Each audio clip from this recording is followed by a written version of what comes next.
ANS news. Babasaheb आंबेडकरांचा doctor Babasaheb आंबेडकरांचा महाबोधी महावीर ब्राह्मण मुक्त झालेच पाहिजे। महाबोधी महावीर ब्राह्मण मुक्त झालेच पाहिजे। कोण बोलतंय देणार नाही, कोण बोलतंय देणार नाही, कोण बोलतंय देणार नाही। महाबोधी महावीर ब्राह्मण मुक्त झालेच पाहिजे। महाबोधी महावीर ब्राह्मण मुक्त झालेच पाहिजे। अरे नितीश सरकार मुर्दाबाद, अरे मोदी सरकार मुर्दाबाद, अरे बिहार सरकार मुर्दाबाद, अरे केंद्र सरकार मुर्दाबाद। धन्यवाद।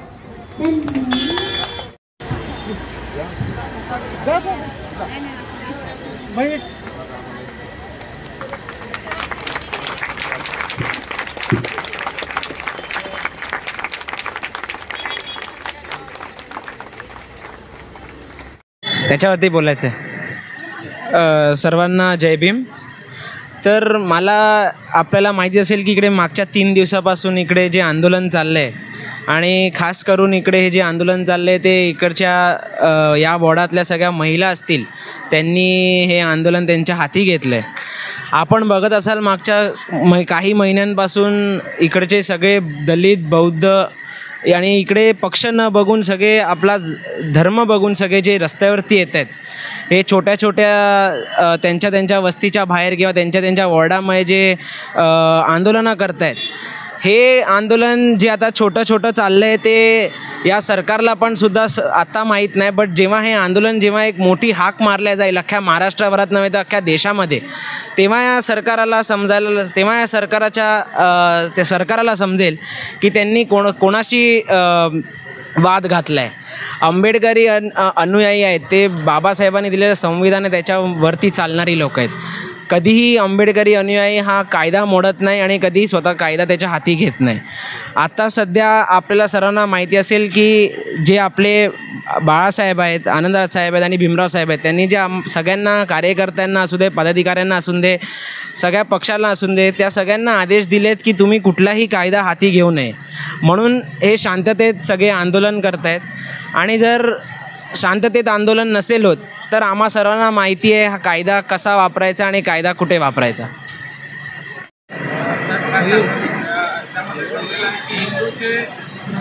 आपण जे आहे हिंदूकडे आहे, मुस्लिमचे मते मुसलमानाकडे आहे, ख्रिश्चनचे ख्रिश्चनकडे आहे, तर बौद्धाच्या बौद्धाकडे का नाही? बघा, आपण जर बघता की अनेक दिवसापासून हा प्रश्न ऐरणीवरी आहे आणि खऱ्या अर्थाने हा कायदा ज्यावेळेस बनवला 1949 साली त्यावेळेस कोणाचं सरकार होतं? जर त्यांनी हा कायदा बौद्धांच्या बाजूने केला असता आणि बौद्धांना ते जर महाबोधी महाविहार जर मिळालं असतं तर कुठेतरी त्यांनी हिंदूंचं मतदान गमावलं असतं। त्यामुळे ते कधीच विचार करणार नाहीत की बौद्धांचं महाबोधी बुद्धविहार मिळायला पाहिजे। त्यामुळे आम्हाला जर सहजासहजी जर आंदोलनाच्या म्हणजे सहजासहजी जर आम्हाला कुठलीही गोष्ट मिळाली असती तर असं आंदोलन करायची वेळ आली नसती। त्यामुळे आंबेडकरवाद हा मुळातच आंदोलनासाठी आहे आणि आम्ही हा प्रामाणिक आमच्या भूमिका नेहमी कायम मांडत आलेलो आहेत। आम्हाला इतर धर्मासंदर्भात बोलायचं नाही, पण आम्हाला जनतेला सांगायचं आहे की जर मुस्लिमांची मस्जिद मुस्लिमांच्या आधिपत्याखाली आहे, ख्रिश्चनांचं चर्च त्यांच्या आधिपत्याखाली आहे, जैनांची मंदिरं किंवा गुरुद्वारा शीख धर्मीयांकडे आहे, तर बौद्धांचं का नको? आमची मागणी आहे, फक्त छोटी मागणी आहे, ती त्यांनी पूर्ण करण्यासाठी हे आंदोलन अनेक दिवसांपासून सुरू आहेत। आज महिला कार्यकर्त्या उपोषणासाठी इथे बसलेले आहेत आणि त्यांनीसुद्धा आता कंबर कसली आहे की आंदोलनामध्ये त्या कुठेही पाठीमागे नाही राहणार। सरकारचं जे नितीश कुमार मुख्यमंत्री त्यांना काय संदेश आणि केंद्र सरकारला बघा, केंद्र सरकार आता ज्या पद्धतीचं सरकार आहे हे तुम्हालाही माहीत आहे. ते हिंदुत्ववादी सरकार आहे, RSSच्या विचारधारेखाली चालतं. आणि RSS किंवा हिंदुत्ववादी विचारधारा ही कधीच हे करणार नाही की बौद्धांना कुठेतरी न्याय मिळायला पाहिजे.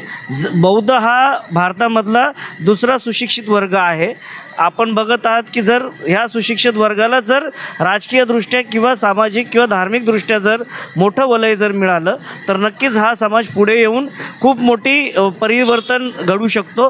त्यामुळे केंद्र सरकार किंवा बिहार नितीश सरकार हे दोघेही बौद्धांना कधीही पुढे येऊ देणार नाहीत. त्यामुळे ते त्यांचे प्रयत्न करत आहेत. आम्हीही कुठे पाठी हटणार नाहीत. हा लढा आणखीन तीव्र करण्याच्या प्रयत्नात आहोत. आणि आमच्या पाठी पूर्ण आंबेडकर परिवार आहे. त्याच्यामुळे आमची शक्तीही द्विगुणित होत आहे. त्यामुळे ह्या लढ्यासाठी आम्ही शेवटच्या स्तरापर्यंत जायला सुद्धा तयार आहोत. गेल्या फेब्रुवारीपासनं बोधगया येथे ह्या मुद्द्याची सुरुवात झाली होती. गेल्या अनेक महिन्यांपासून आमचा भिक्खू संघ त्या ठिकाणी उपोषण करत आहे, आंदोलनं करत आहेत. पण त्यांच्यावरती कुठल्याही पद्धतीचं उत्तर इथल्या प्रशासनाच्या माध्यमातून दिलं गेलेलं नाही आहे. आणि आता याचे पडसाद हे संपूर्ण महाराष्ट्रभर उमटणार आहेत. आज मुंबईमधल्या काही आंबेडकरी संघटनांनी एकत्रित येऊन ह्या वाशीनाका विभागामध्ये साखळी उपोषण आज फक्त महिलांच्या माध्यमातून गेल्या 3 दिवसापासून पार पडत आहे. मागच्या महिन्यामध्ये चेंबूर येथे सुद्धा अशाच पद्धतीचं एक साखळी उपोषण पार पाडलं होतं. आज वंचित बहुजन आघाडीचे नेते श्रद्धेय बाळासाहेब आंबेडकर यांनी देखील इथल्या स्थानिक महिलांशी संपर्क केलेला आहे. फोन कॉलच्या माध्यमातून त्यांना मार्गदर्शन केलेलं आहे. सन्माननीय अमन साहेब देखील आज या ठिकाणी उपस्थित झालेले आहेत. गेल्या अनेक महिन्यांपासून जसा हा मुद्दा समोर येतोय तसं वंचित बहुजन आघाडी असेल, भारतीय बौद्ध महासभा असेल, तसंच रिपब्लिकन सेना असेल, आपल्या माध्यमातून विविध उपक्रम, आंदोलनं या संदर्भात राबवत आहेत. वंचित बहुजन आघाडीने गेल्या अनेक महिन्यांपासून सिग्नेचर कॅम्पेन महाराष्ट्रातल्या प्रत्येक जिल्ह्यामध्ये राबवलं होतं. शिवाय बाळासाहेब आंबेडकर, भीमरावसाहेब आंबेडकर त्या बिहार जिथे हे आंदोलन चालू आहे तिथे देखील जाऊन आले होते. आणि जर काय हे आंदोलन शासनाच्या वतीने आमच्या जर मागण्या ह्या पूर्ण नाही झाल्या तर हे आंदोलन आणखी तीव्र करण्याच्या तयारीमध्ये इथला मुंबईतला आंबेडकरवादी आहे. आणि याचे पडसाद आता संपूर्ण जगभरामध्ये उमटायला चालू होतील. खरं तर गेल्या अनेक दिवसांपासून हे आंदोलन चालू आहे. तिथे सध्या निवडणुकांचा सर्व माहोल आहे आणि याच्यामध्ये बऱ्याचशा पक्षांचे प्रतिनिधी येऊन तिथे भेटी देत आहेत. पण कुणीही या मुद्द्यावरती काम करायला तयार नाही आहे किंवा ह्या प्रश्नावरती बोलायला, स्टेटमेंट द्यायलासुद्धा तयार नाही आहेत. तर मला खरं तर या लोकांकडून, आमच्या आंबेडकरवादी समूहाला या लोकांकडून कुठल्याही पद्धतीची अपेक्षा नाही आहे की ते आमच्या मुद्द्याला तडीच नेतील. पण त्यांना फक्त एक सांगावंसं वाटतं की जर का ह्या मुद्द्यावरती जर तुम्ही लवकरात लवकर कुठल्याही पद्धतीची आमच्या ज्या मागण्या आहेत, BT ॲक्ट रद्द झाला पाहिजे, तशा पद्धतीचं जर तुम्ही हे नाही केलं तर मग आम्ही मात्र हे आंदोलन कायम ठेवू. सर्वप्रथम इथे जेवढ्या पण महिला या आंदोलनामध्ये सहभागी झाल्या त्या महिलांचं मी मनपूर्वक आभार मानतो. ज्या संस्थेने इथे आयोजन केलेलं उपोषण त्यांचं देखील मी मनपूर्वक आभार मानतो. आज आमचे युवा नेते आनंदराज आंबेडकर साहेब इथे आलेले आहेत, कारण ह्या आंदोलकांना मार्गदर्शन करण्यासाठी आलेले आहेत. माईकवरून बाळासाहेब आंबेडकरांनी मार्गदर्शन केलेलं आहे. भीमराव साहेबांनी कालच या सगळ्या महिला मंडळाला शुभेच्छा दिलेल्या आहेत. त्याच्यामुळं हे आंदोलन आणि ह्या आंदोलनकर्त्या जेवढ्या महिला आहेत त्यांचा मी स्वतः महाराष्ट्र माथाडी कामगारांच्या वतीनं खूप मोठा ऋणी आहे. कारण असे आंदोलन महाराष्ट्रात कुठेच झालं नाही. मला वाटतं महाराष्ट्रामधलं हे पहिलं आंदोलन आहे जे महिला करतायत, यांचं नेतृत्व महिला करतायत. त्याच्यामुळं आम्हाला खूप अभिमान वाटतो या महिलांचा. त्याच्यामुळे या महिलांचा खूप खूप आभार. आपल्याला माहितीच असेल, खूप महिन्यांपासून आपण महाबोधी महाविहार हे आंदोलन चालू ठेवले. इकडे मागील 3 दिवसापासून सर्व महिला इकडे आंदोलन करतायत आणि खास करून फक्त महिला करतायत. आणि महिलांना प्रोत्साहन मिळावं म्हणून इकडे वंचित बहुजन आघाडीच्या महिला अध्यक्षसुद्धा आल्या आहेत मुंबईच्या. आपल्याला माहिती आहे की सध्या काय परिस्थिती आहे. आपल्याला फक्त या विषयांवरती एकसाथ न येऊ, बाकी सगळे विषय सुद्धा आहेत देशामध्ये जिकडे आपल्याला टार्गेट केलं जात आहे.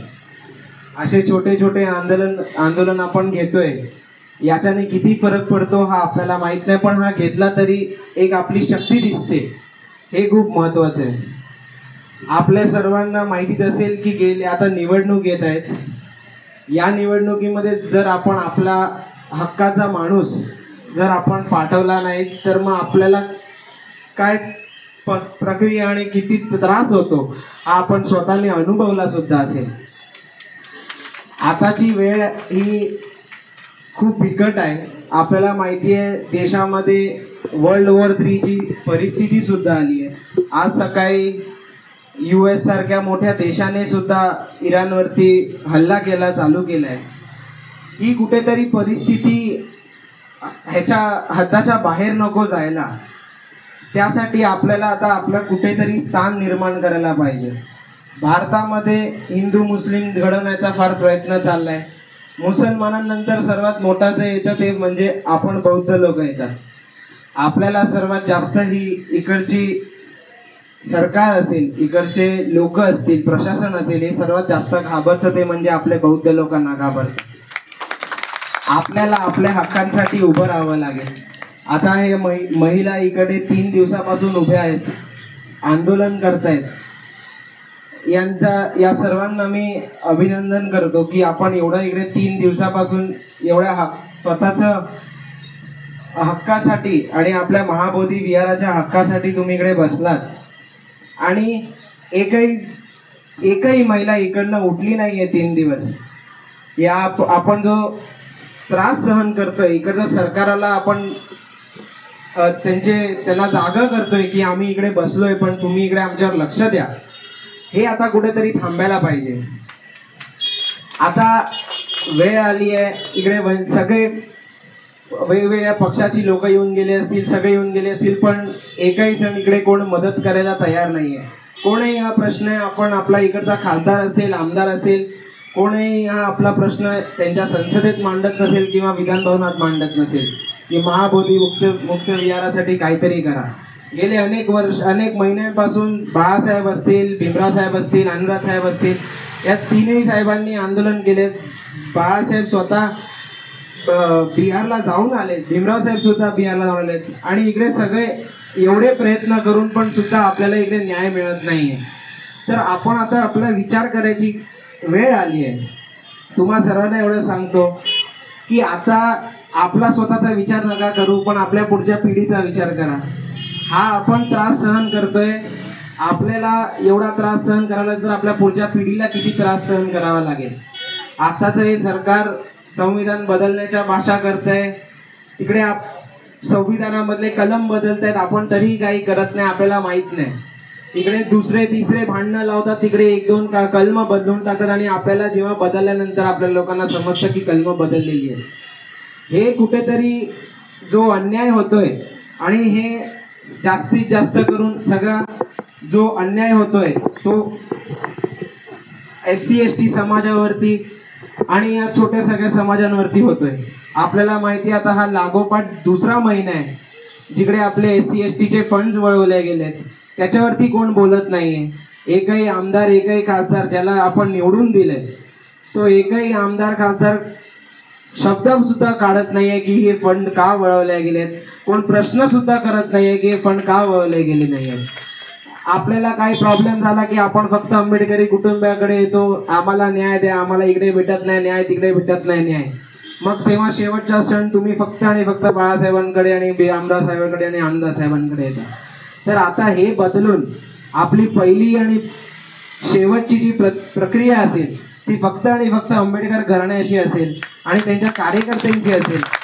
ही मी एवढी तुम्हाला सगळ्यांना विनंती करतो. आणि असं कुठेच नका होऊन दे की आधी आम्ही आमच्या कार्यकर्ते आमदार खासदारांकडे जाऊ, जर त्यांच्याकडनं काम झालं नाही तर आम्ही मग कुठल्या तरी साहेबांकडे जाऊ की आता आम्ही संकटात अडकलोय, आम्हाला वाचवा. हे आपल्या कार्यकर्त्यांचं भरपूर होतंय. तर ते कुठेतरी थांबवण्यासाठी आता आपल्याला सगळ्यांना आपल्या स्वतःसाठी उभं राहावं लागेल.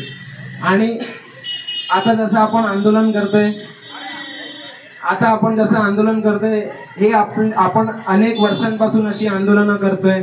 आपल्याला सुद्धा माहिती असेल आपण आपल्या हक्कांसाठी वेगवेगळी आंदोलनं केली आहेत.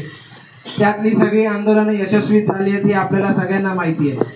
पण ही आंदोलनं कधी थांबतील आणि आपण कधी सत्तेत जाऊन आपल्या लोकांसाठी कामं करू आणि त्यांना कधी असा आंदोलन करायचा वेळ नाही येणार असं आपण काहीतरी विचार करू आणि आपण सगळे एकसाथ येऊया. एवढंच बोलतो आणि थांबतो. जय भीम.